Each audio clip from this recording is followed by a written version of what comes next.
Okay, so this little video is on the structure of the atom, so just going back to some of the basics. So when we're looking at the structure of the atom, I've actually drawn a helium atom for this one. Okay, so helium atom is given by the symbol 42He. Okay, so in the centre of my atom, we call the centre the nucleus, and my nucleus is made up of two types of particle, which are known as protons and neutrons. So what I have here is these ones, and these are my neutrons.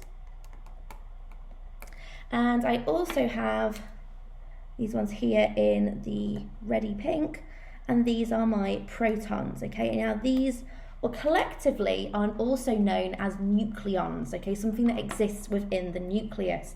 Okay, so a nucleon, okay, is a particle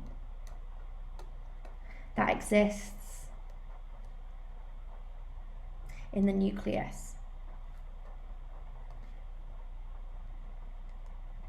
Okay, so in this case, a proton and a neutron. Okay, so protons and neutrons. So our nucleus is the centre of the atom. Okay, it contains protons and neutrons.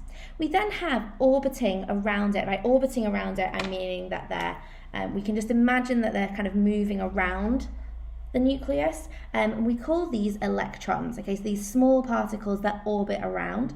Okay, and these are electrons.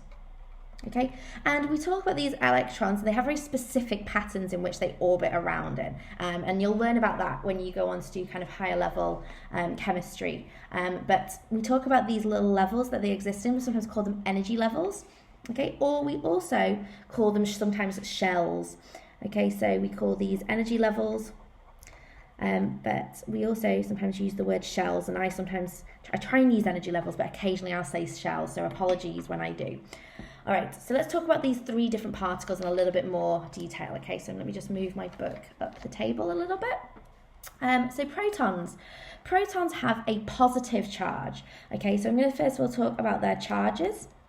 Okay, so a proton has about a charge of +1 in terms of like relative charge. So if a proton has one positive charge, an electron has the opposite. An electron is negatively charged, which is -1. Again, when we're older and we do kind of chemistry or physics in a bit more detail, we actually learn the right amount of this charge. But at this level, it's okay to just call them +1 and -1. A neutron is neutrally charged. Okay, so neutrally charged means it has no charge. So neutral for 0, so that's why it's a neutron. Okay, we also can talk about their relative mass. I should also write here relative charges. Okay, and relative mass. And again, let's say if I said a proton had a relative mass of 1, okay, a neutron is about the same size, so we also have it being 1. Whereas an electron is much, much, much smaller. In fact, it's about 1/2000, so about 2,000 times smaller than the proton and the neutron. Again, if you study chemistry or physics to a little bit older, you will learn the actual real masses for these. But at this late stage in grade 9, we don't need to know those at the moment. So then a little things about the structure of the atom. When we're looking at this kind of structure of the atom, we can start talking about the atom as a whole. We could talk about the nucleus. So later on, we're going to start doing some work on radioactivity and nuclear physics, and we're going to be focusing just on the nucleus of it. But we're going to just talk about the atom in whole at the moment. So again, if we look at the nucleus is always going to have a positive charge.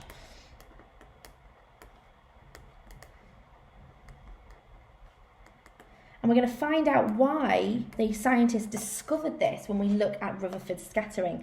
So a nucleus is always positively charged. And if I wanted to take my answer to be a bit more better in terms of my science for this, I would say why. So I'm going to say because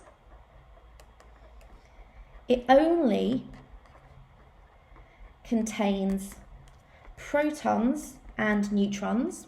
Okay, protons have a positive charge.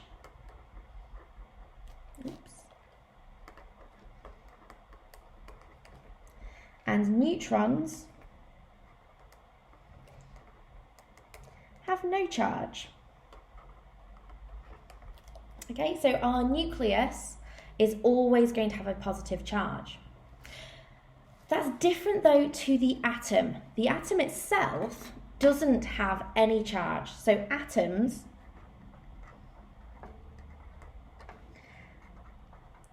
have no charge.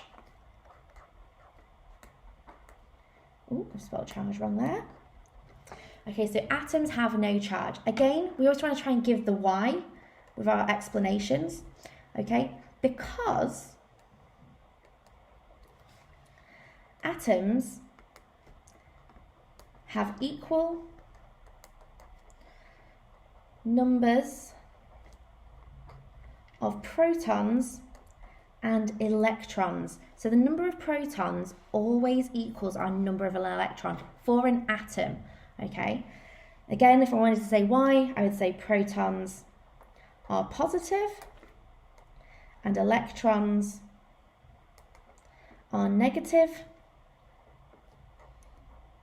so they cancel each other. All right, so that's a little bit about the structure of the atom. I'm going to go into a little bit more detail in another video about ions and isotopes, and we'll also do one where we learn about nuclear notation, so about this up here as well. Okay.